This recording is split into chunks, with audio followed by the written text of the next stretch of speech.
Hi guys, if you're like me, you're probably still reeling from Sunday's episode of Game of Thrones, The Iron Throne. I, like probably very many people, have a lot of mixed feelings about the show and its conclusion, and I am just processing right now. I wanted to get a few things off my chest, and I knew I wanted to make a video in order to process these things, but to be honest, there's just so much to talk about for me that I just did not know where to start. So since the internet is likely going to be taken over by analysis and breakdowns of character arcs and plots of the whole series in general, I thought it might be a good idea for me personally to just focus on one giant takeaway question that I had while watching season 8. It's a question that just kept cropping up throughout the season, and honestly, I think it just is the theme of season 8 for me at this point. So as certain events and story arcs came to a close in this season for better or worse, the big question on my mind that kept coming at me was,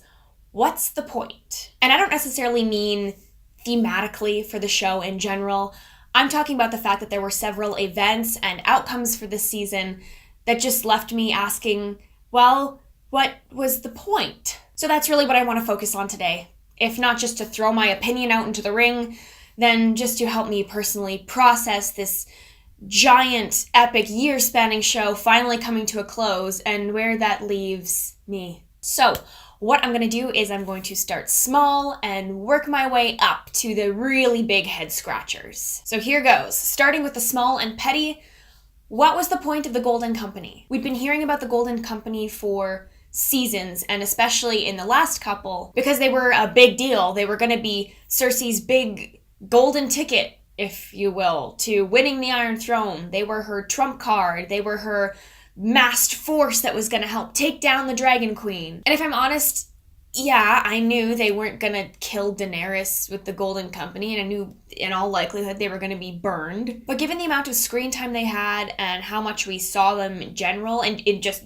the volume of them, it doesn't quite add up why they were being built up so much if they were just going to be obliterated in one episode. I should remember this. I really should remember this, but I'm actually trying to recall what they even did. I mean, I think we just see them standing in formation before Daenerys eventually burned them all? It just leaves me asking, why were they even brought up as this big, epic force if we weren't going to do anything with them? Given what we saw of them, I think they could have just been any regular old foot soldiers. I really didn't see what made the Golden Company the Golden Company. So in that regard, I'm just asking myself, well, what was the point of making them this big, harrowing threat and this thing that people were talking about for seasons if they weren't going to amount to anything more than just, some foot soldiers for a body count? Next petty point. What was the point of the wildlings going back to the north at the conclusion? Maybe I should have started this one because it seems a little bit smaller, but it really did leave me scratching my head. Like, didn't we have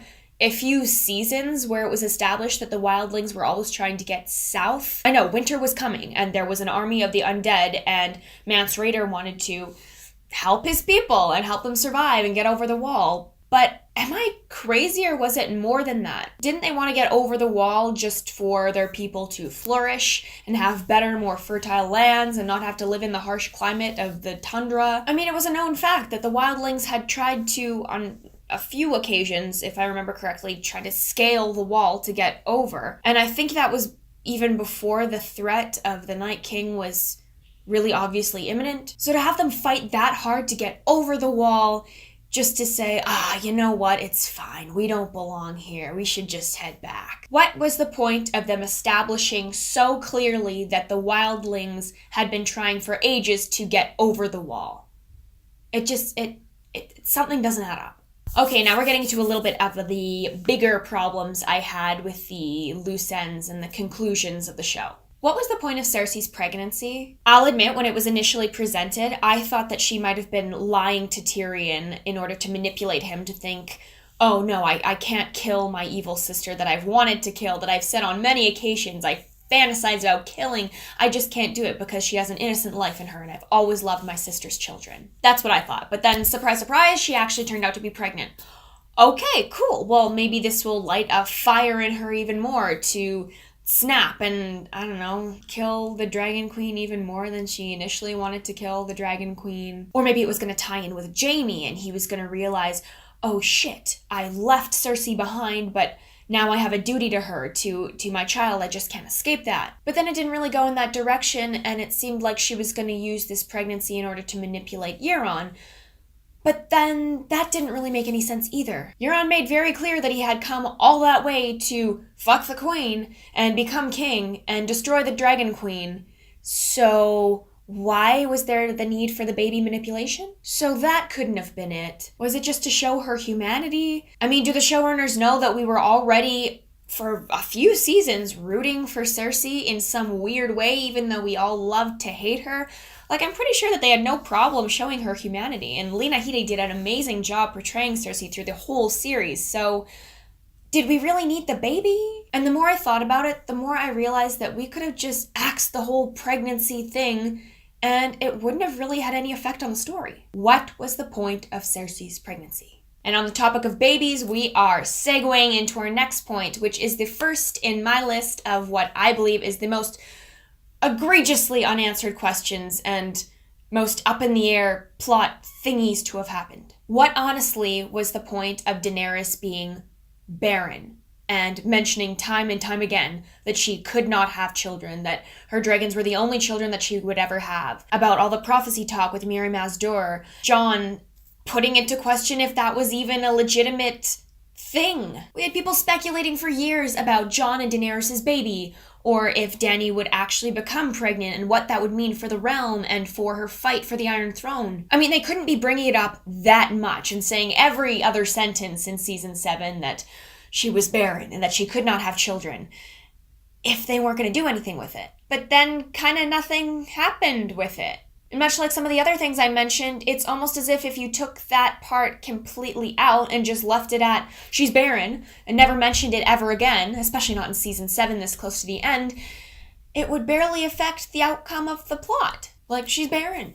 Just leave it at that. Was it just to subvert expectation? Honestly, I'm getting a little bit tired of that argument, that everything being done in the last season was to subvert expectation. If the whole series had ended with a book, A Song of Ice and Fire, closing, and it pulls back to reveal the kid and the grandpa from The Princess Bride, that would subvert expectation. It wouldn't make any goddamn sense, but it would subvert expectation. And again, what was the point of Jon putting into question that she even couldn't have children? And on the topic of prophecies, how about that Azor Ahai? That kind of turned out wishy-washy, didn't it? Like, is Arya Azor Ahai? George R.R. Martin has said repeatedly in interviews that all the prophecies mentioned in his stories should not be taken so literally. But as far as where the show took the prophecy, I just have to point out that I think there's a difference about following through on something that was promised and prophesized loosely and kind of in a tricksy, clever way, and then just dropping it completely. And unfortunately,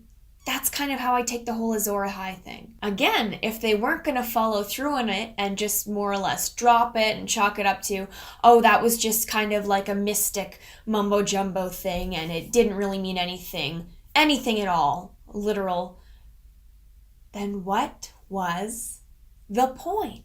This next one isn't exactly my favorite what was the point moment, but I think it's pretty big. If you think about it, if you really think about it, beyond creating a rift between Daenerys and Jon, what was the point of the whole R plus L equals J? I know, it pretty much launched the whole show, and Ned Stark carried it with him to his grave. But the reason why I'm asking what the point of it all is because that was a huge reveal, and it was treated as a huge reveal. I speculated about it with friends. I spent many hours on YouTube watching video essays about theories and why this had to be it. I feel like it was one of the most exciting TV and cinematic reveals in generations. So to have all of that simply be used as some drama device in the last season, it not only makes very little sense, but it also just makes it feel so cheap. I think there's only like 3 or 4 people who know the secret by the end of the series. There's Tyrion, Bran, Jon, of course. Is that it? Arya, but where's she? She doesn't give a crap about Westeros anymore. So really, Jon's probably going to go to the grave with that secret, and all it amounted to was something to put a wedge between him and Daenerys for the end when she turned evil. I don't know, you can argue with me about that, as I'm sure many of my peers and many of you guys are going to do. Honestly, I'm asking myself, what was the point? And last but not least, my favorite what's the point moment. And by favorite, I mean the one that upset me the most. What was the point of winter? Winter meaning the Night King and the Army of the Dead and the White Walkers. I know, since season 3 aired, everybody's been talking about this. I'm not saying anything new. I'm upset because that was how the entire series opened, with the threat of the White Walkers. Some of the show's best visuals and best visual effects and most suspenseful moments, greatest moments of magic and triumph had to do with the White Walkers and their army of the undead. I'm in the camp of people that believe that that was always supposed to be the real threat. I love Cersei, love the politics of the show. I think that is one of the shining beacons of light in this entire series. But above all that was the looming threat of death winning over life. This was always supposed to be the ultimate threat, and it was built up as such. The phrase "winter is coming" has been plastered over t-shirts and posters and hung up and framed since the show's genesis. And what did it amount to? Have you guys ever gotten that feeling where you go into a movie theater for a movie that you've been waiting for forever, and you're sitting down and you're watching it, nothing's really happening yet, but that's okay, and oh, that's a weird direction, but that's okay because it's gonna get good. And then you start kind of checking your watch and you realize, oh, it's over halfway done. This is just the movie. It's not gonna get any better. And then from that point on, you get this sinking feeling that all the anticipation you've been feeling for this movie is just... That's what the Long Night episode did for me. It kind of just obliterated the stakes of the entire rest of the show. It was just super disappointing for me to see something that had been built up for literal years. Something that the catchphrase of the show was built off of. Something that had been built up from the very, very first episode as this huge, looming, imminent threat was just all of a sudden just yanked away. What was the point? Wait, I'm not done. The worst thing that the Long Night episode did for me was it kind of just wrecks the show. Right from season 1, there is so much talk of winter, and everything that's happening politically is kind of underscored by the opposite, by Jon in the north, seeing this different threat, this supernatural threat that nobody quite understands, that's bigger than the petty squabbling of men. Throughout the whole series, every moment where it's brought up now, it's going to be impossible for me to watch over again and not think, well, don't worry, it's not going to be that bad, you're fine. Because like a few other things that I've mentioned on my list, it pretty much all just comes down to some political move to get characters in certain areas and certain characters on certain sides. I don't know, I was just promised something bigger than that. And as I mentioned before, that is the point where, unfortunately, in season 8, I started watching with a sense of apathy. And that sucks! This was my favorite show. This was a lot of people's favorite show. I don't want to tear this series down in general, because as I said, in general, I still love the series. If I'm to look at where certain story arcs and events closed, like Dany dying, Tyrion being named Hand, and even Bran getting on the Iron Throne, even though there is no Iron Throne. Bonus point, what was the point of the dragons symbolically melting down the Iron Throne if they're just going to pick a leader anyway? And what was the point of that random moment where they bashed democracy if they were all going to democratically, more or less, elect a leader anyway? Anyway, I, like many people, have a lot of mixed feelings about the show coming to a close, and honestly, it's a little hard to tell right now how much of my negative feelings are just me dealing with my favorite show ending or actually being upset with how it ended. I'm really just disappointed that I feel like this season did not deliver on a lot of promises. I know it's just a show, but I guess I'm just upset at how invested I was in this show. I haven't been as invested in something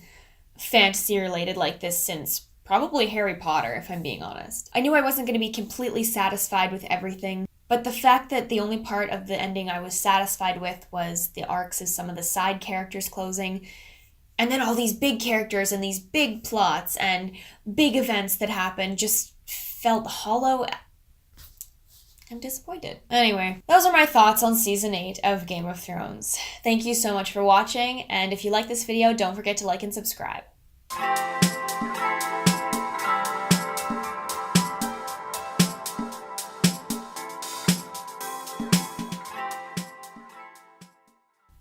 This is my dire wolf, and I would never send you to the north without so much as a pat. She's upset too. More ghost.